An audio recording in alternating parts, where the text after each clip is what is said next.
Hello guys, this is Sanjay Jha. How have you been guys? आज के इस सेशन नंबर 4 में मैं कुछ इंप्रेसिव वोकैबुलरी लाया हूं जो स्पोकन और रिटन दोनों इंग्लिश में फ्रैंकली यूज होता है। तो चलिए शुरू करते हैं। So let's get started. Well, first word जो हमारा है यहाँ पे रिपॉज, REPOSE। इसका जो प्रोनाउंसिएशन होता है गाइस, रिपॉज, ये वर्ब है और ये नाउन है।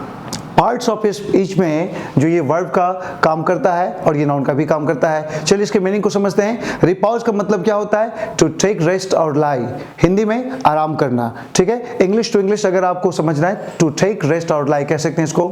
और इस वर्ड्स को कंटेक्चुअल यूजेज में समझते हैं एक एग्जाम्पल से। I often repose on the sofa. I often repose on the sofa. इसका मतलब हुआ कि मैं प्रायः अक्सर सोफा पे आराम करता हूं। ठीक है गाइस। सेकंड नंबर का जो हमारा वर्ड्स है ये है ल्यूनेटिक।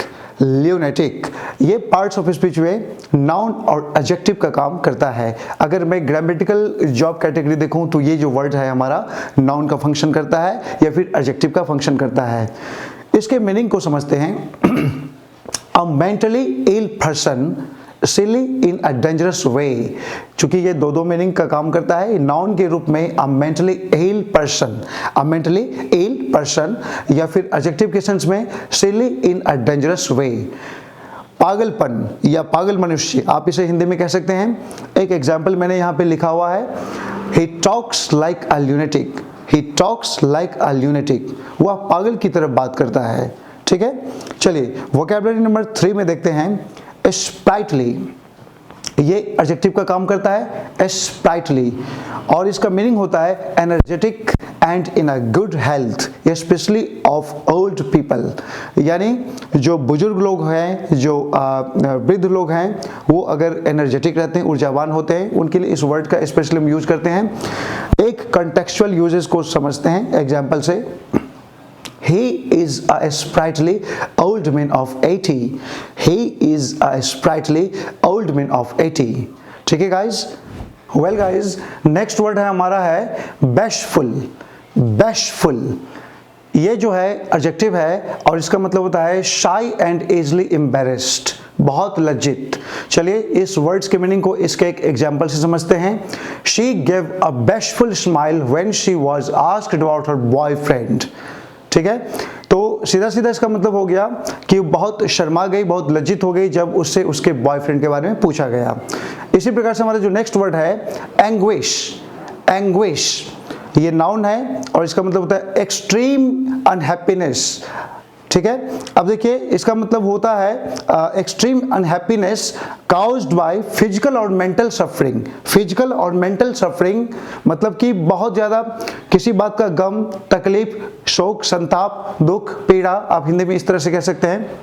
एंग्विश, एंग्विश काफी इंपॉर्टेंट वर्ड्स है, काफी स्पोकन इंग्लिश और रिटन इंग्लिश में फ्रैंकली यूज होता है ये। चलिए इसके एग्जाम्पल को समझते हैं। In her anguish she forgot to drop a message. वे मैसेज करना भूल गई जब वह तकलीफ में थी। ठीक है गाइस। वेल गाइस, जो नेक्स्ट हमारा वोकैबुलरी है ये नेक्स्ट वर्ड हमारा है आउस्ट। OUST, oust. ये पार्ट्स ऑफ स्पीच में वर्ब का पोजीशन रखता है। It means to force someone to leave a position of power, job, place और कंपटीशन।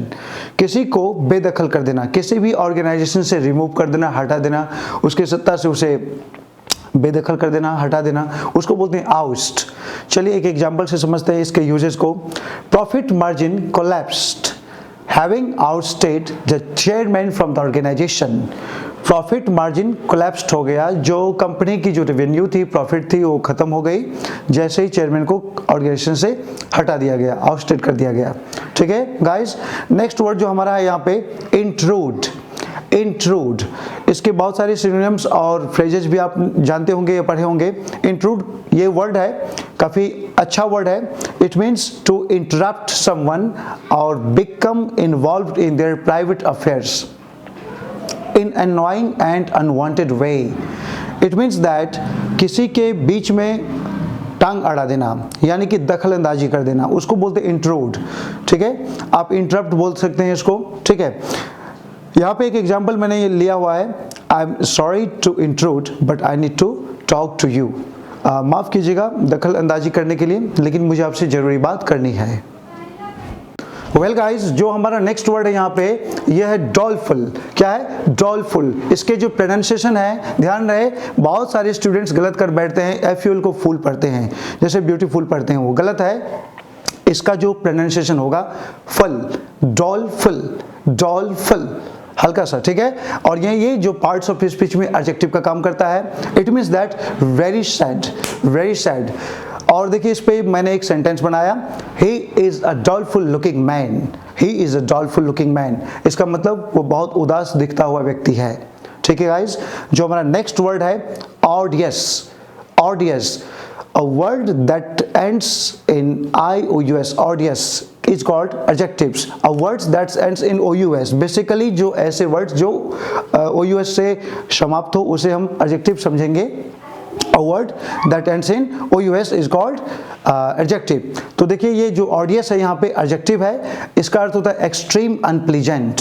इट मीन्स नफरत योग्य, जो घृणा की योग्य, उसको हम ऑडियस कह सकते हैं। सेंटेंस बनाया मैंने, it was indeed an odious crime, it was indeed odious crime. It means that ये वाकई में नफरत जो है योग्य अपराध था, इस तरह से आप कह सकते हैं इसको। इट वॉज इंडीड, सचमुच में, इंडीड का मतलब सचमुच में, ऑडियस का मतलब नफरत भरा, ये नफरत योग्य दुर्घटना थी, ऐसा नहीं होना चाहिए था। जो हमारा नेक्स्ट वर्ड है डाइसी, डाइसी, ये हमारा क्या है? एडजेक्टिव है। और इट मीन्स क्या होता है? अनसर्टेन एंड डेंजरस, मतलब कि अनसर्टेन जो सर्टेन नहीं हो, डेंजरस। देखिए डाइसी के बहुत सारे मीनिंग्स हैं। एक तो पासा होता है जो खेलते हैं उसको डाइसी कहते हैं। यहाँ पे डाइसी का जो मैंने मीनिंग लिया हुआ है डमाडोल, जो फिगरेटिव मीनिंग है यहाँ पे डमाडोल है, कंडीशन ठीक नहीं हो। जैसे एग्जाम्पल से आप समझेंगे इसको, the companies finances look a bit dicey, company के जो फाइनेंस की स्थिति है काफ़ी डमाडोल है, शैकी है, ठीक है गाइस। तो आपको कैसा लगा वीडियो? उम्मीद है कि बहुत अच्छा लगा होगा। इस तरह की इंटरेस्टिंग वीडियोस को सीखने के लिए, देखने के लिए, इस तरह के अगर आप कंटेंट्स चाहते हैं कि इंप्रेसिव वोकैबुलरी आपको मिलता रहे, या आपको इंग्लिश सीखने से रिलेटेड सारे स्ट्रक्चर्स, वोकैब्स, जो भी एलिमेंट्स मैं आपको प्रोवाइड करता रहूँगा, आप हमारे चैनल को सब्सक्राइब कर लीजिए अगर आप नए हैं तो। टेलीग्राम पर हमारा एक चैनल है इंग्लिश टच क्लासेस के नाम से, अगर आप सर्च करेंगे तो वहाँ पर चैनल मिल जाएगा, उसे आप सब्सक्राइब कर लेंगे।